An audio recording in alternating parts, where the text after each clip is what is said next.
I'm Harold. I play guitar in Circle the City, and I thought today I would do a rig rundown for those gear nerds that might be interested. So let's get into it. Okay, so bit of a mess with the chords there, but you'll see why in a second. This is my black style Strat guitar. Reverse headstock. I've been playing this since 2019. That's when it was built. Built by a couple of friends, Gary Celine and Jake McAllister, put it together for me. The neck is hand carved. Those pickups are out of a Godin session that I have. It's a blue guitar. Maybe you've seen it in some of the videos of us playing live. What else can I tell you about this? We relicked it. Well, Jake relicked it, actually. I shouldn't say that. We did. It was him. This body was found on, I want to say, Facebook Marketplace or something like that. Really cheap. And then when he relicked it, like that red was underneath it. That wasn't added. And then like that natural wood colors. After I saw it, I was almost considering sanding it down completely to that. Anyway, I didn't. The neck was made by Gary. He was making necks for Jag Tana from I Mother Earth for a little bit. And this guitar is actually based on Jag's number one. That's why it's got a reverse headstock. It's black with a tortoiseshell pickguard. I love his playing, and I love this guitar. This neck actually was one of two that Gary built for him. He ended up only taking one, and I saw it in Gary's shop one day, asked him what he was doing with it, and he said nothing. And I took it off his hands and had him and Jake assemble this thing for me. I love this guitar. It's got, like I said, the pickups in it are out of a Godin session. They're not the greatest, but this thing, in my opinion, sounds fantastic. So it's going to stay the way it is. I've thought many times about changing the pickups in it, but nah. We'll just keep it. So anyway, that's my number one. Then this is my board, and I've kind of gone back and forth with this board a few times over the last couple of years. But my signal, well, first off, this is a Temple Audio Duo 24 board itself. And then underneath it's got some LED lights that are just changing colors there. I like. So the signal on this, let me get this right. It comes in over here, is where my input is, and then to my wah pedal, to the tuner, to the pitchfork, to the Tonex. Which is in the effects loop of the HX Effects. Then that goes out to that Moore Baby Bomb 30. And that goes out to my cabinet, which I will talk about more in a little bit. What else? Let's see. So that's the power supply unit for the Moore, but underneath there is a MIDI through pedal. So one in, two out. I'm using the HX Effects to control MIDI changes, or to control amp changes via MIDI on the Tonex, and I'll get into that a little bit more too. Yeah, so that's kind of in a nutshell what that is. It looks messy, but it's actually not right now. It's just I have some extra wires plugged in to program everything. So yeah, that's a Crybaby wah there on the right. I like the mini pedals. It just works, doesn't take up a lot of real estate. And then I'll kind of go through what I really like about this and what I think what the weak links are in it and potential changes I might make. So the HX Effects is basically my brain of the whole operation, I guess. So I use this in snapshot mode, as you can see there. So I'll just, this is our song Another Day. I'll put it in, I will go back to that. And so I use scenes in each one. And as you can see, verse, chorus, solo, bridge, generally. And that's just changing effects and gain settings of the amp or amp channels themselves within the Tonex. Or it'll have, like, for instance, the solo obviously has a delay in it. I'm not sure, I forget what the bridge has on it in this song, but different effects, whatnot. It's when I first bought this pedal, I bought this in 2019 as well. Yeah, 2019. And I had no idea what it could do. I was using it solely for effects. That's it. I had no clue how powerful it actually was, and thankfully there was we all had some downtime and I learned about it. So that's how I set this up for live shows, for ease of use, really. I used to have a board full of different pedals, and it's too much tap dancing and, you know, hitting a pedal on at the wrong time or whatever. This kind of, it's one click and that's it. And you know, I really like the ability to do that. Again, there's probably still more things that this thing does that I don't even know about. So, but that's what I use it for. The Tonex, I bought in 2023, and I used it for a small run of shows we had, and at the time I thought it was okay, but I didn't really look into you know, how to set it up properly. This thing is great. There are some downfalls to it, and I would say that's mostly on the software side, which I'll show in a minute. But other than that, it's really great. So when I bought this, when I had some downtime, I was actually I learned how to take captures of my amps that I really like. Because when we record, I don't use this. I don't use any modeling software.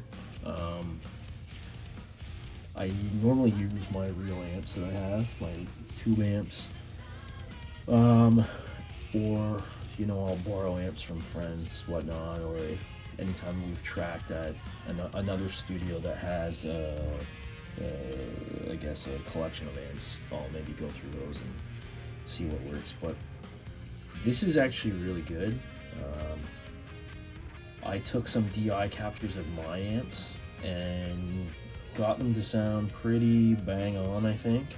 And then I downloaded some third-party captures, I guess, if you will, of a Friedman Pink Taco, I believe it is, and it's fantastic. I had the opportunity to play through one time and absolutely loved it, but I don't really want to go and spend the money on one that I'm, you know, only going to use for recording. So the other reason I switched to this is it's so small, and it's easy to program for the most part. You know, I think it weighs a pound or maybe 2 pounds off the top of my head. I can't remember, but So that's what I'm running. That is my primary amp tone. I run that into the Mooer Baby Bomb 30, which is a power amp, a 30 watt power amp. I'm on the fence about this thing. It works. I don't know that it's great. The one thing I really don't like is that volume knob is just like, it's off or it's 100%. It's not actually, but it seems like it there's no real in between on it. So I don't love it, and I'm thinking of maybe getting something different, but something small enough that'll fit in that space. And there are a couple options out there.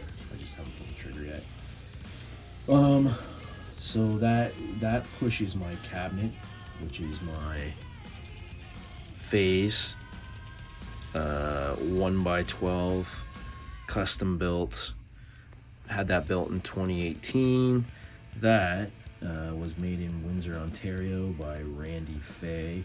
I also have a couple of his amp heads as well, and I used to use them live, but again, it's just easier to not bring as much gear if I don't have to. The speaker in that is a Eminence 150 watt Texas Heat. It's at first I didn't like it, but then after a few gigs, well, probably more than a few, but I kind of broke it in, and I think it sounds great now. But since I put this back on my board and started running with this, I kind of find that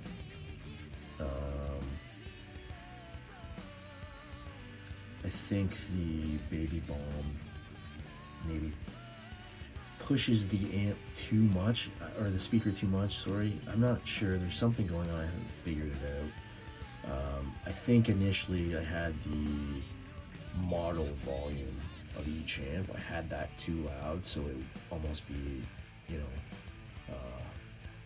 pushing the power amp too hard, then that would make this speaker kind of, I don't know what the right word is, it would flub, and it wasn't good. It wasn't. So the last couple of weeks we've had 2 gigs.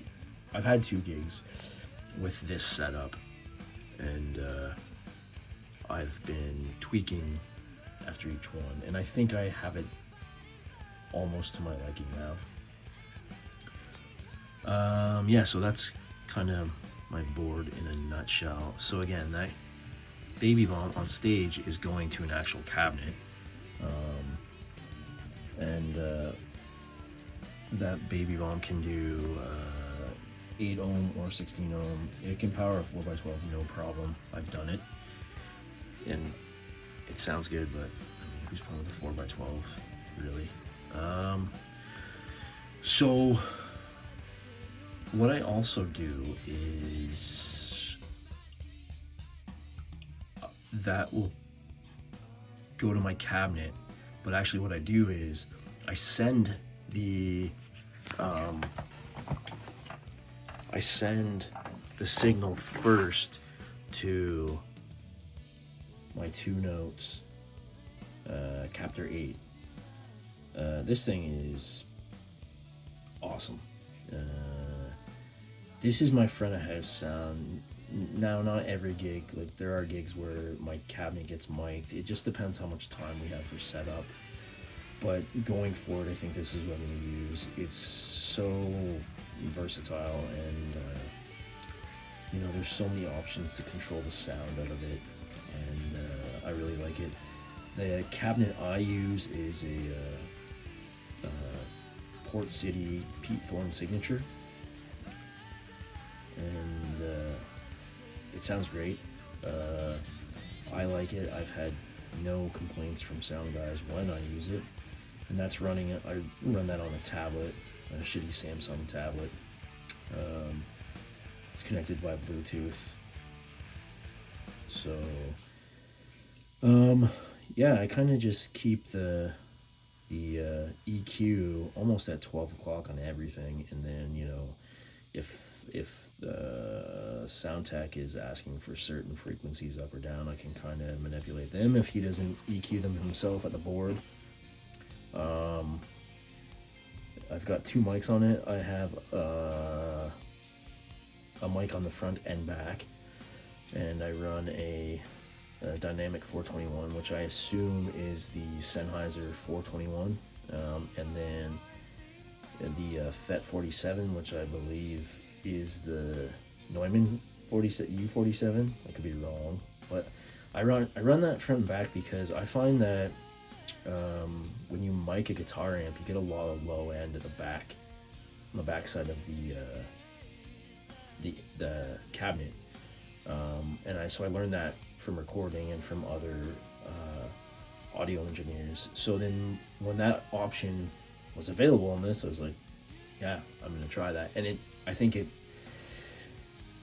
what I hear from that when I see videos of us play and I'm using that, I think, okay, my guitar sounds like me playing through a live cabinet, which is great. My cabinet is, again, mostly used for my stage volume. It's not overpowering, it's just enough. So that's my board and the output section of it, and how I'm running it, front of house and cabinet, I guess, volume. Both of these pedals have software, and they are on my computer here. So that's the HX Edit on the right and the Tonex editor on the left. I just go through the songs. I set them up. However, the cool thing is like you can actually mimic an actual effects loop on this. So, on a actual board, you generally have all your drive pedals and whatnot before your effects loop, and then your modulation and delays, whatever you'd have afterwards. And you can do that on this. You can also have a parallel send. Like I could have another send off that where I have a cabinet IR. Like the HX Effects, you can put third-party IRs on it. I've never tried it, but I could put a cabinet on there on a separate send, and then just have an out from there to the front of house. But I don't know what it sounds like. I know what the two notes sounds like. So yeah, that's kind of how I program it. It's super simple once you get around it. I think the harder one, or the one with the most learning curve, is the Tonex editor. It seems really straightforward, but it's not, I don't think. So yeah, it's these are kind of my banks, and again my scene patches are the things that are changing those. These are the Friedman IRs I've downloaded, and I have a couple of mine. That Jet City right there, that's my Jet City that I actually took a capture of. I like it a lot. I don't know where my other ones are. My phases are in here as well. Capturing your amp is, it's not difficult, but I don't know. IK Multimedia, when they made this software, and I don't think they made it very user-friendly, but that's another video. Anyway, that is my rig. I don't know. Any questions? Yeah, I'll answer them. But it's what it is. Oh, I forgot to mention, I do use a pitchfork as well. I don't use it on a lot of things. I've used it for recording. I think it's pretty cool, but I do have like an old school Digitech wind pedal that I have that I prefer to use on recordings. So, but yeah, that thing's excellent as well. I don't have an expression pedal hooked up. So anyway, have a good one.